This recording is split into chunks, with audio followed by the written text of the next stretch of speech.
بسم اللہ الرحمن الرحیم۔ السلام علیکم فرینڈ، میرا نام ہے Ali Ashraf. Welcome to Ali TV. دوستو، قطر دنیا کا امیر ترین ملک ہے۔ یہاں تقریباً 200 ممالک کے لوگ آ کر رہتے ہیں۔ آج سے 50 سال پہلے یہاں صرف صحرا ہوا کرتا تھا، مگر پچھلے 20 سالوں میں اس نے انتہائی ترقی کی ہے۔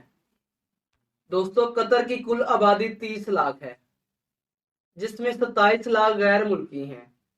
دوستو، آج کی ویڈیو میں ہم آپ کو قطر کے بارے میں بتائیں گے کہ قطر کیسے دنیا کا امیر ترین ملک بنا۔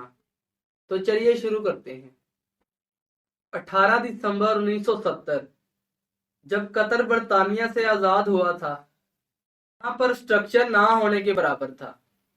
سن 1940 میں قطر میں تیل دریافت ہوا، مگر قطر کا اصل خزانہ یعنی LNG گیس کو سن 1961 میں دریافت کیا گیا۔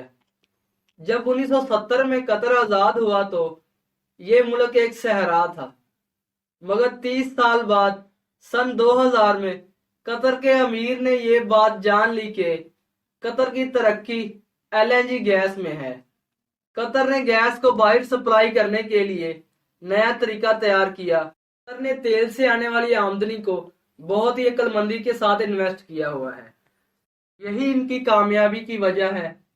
دوسرے ممالک جن کے پاس خاص مقدار میں تیل ہے، وہ اس سے آنے والے پیسے کو بنا سوچے سمجھے ضائع کر رہے ہیں۔ اس کے علاوہ قطر نے ریئل اسٹیٹ کے بزنس میں بہت انویسٹمنٹ کی ہوئی ہے۔ قطر کی امریکہ اور لندن میں بہت سے آفیسز، ہوٹلز اور اپارٹمنٹس ہیں۔ قطر نے بہت سی بڑی کمپنیوں میں انویسٹمنٹ کی ہوئی ہے، ان میں شیل اور بارکلیس بینک سر فہرست ہیں۔ یہ امریکی ریاست کیلیفورنیا سے بھی 40 گنا چھوٹا ہے، یعنی پاکستانی صوبے خیبر پختونخوا سے بھی 10 گنا چھوٹا ہے۔ قطر کا شہر دوحہ اپنی خوبصورت اور اونچی عمارتوں کی وجہ سے بہت مشہور ہے۔ یہ سٹرکچرز ہی لوگوں کو اپنی طرف راغب کرتے ہیں۔ فیفا ورلڈ کپ 2022 کی میزبانی بھی قطر کے پاس ہے۔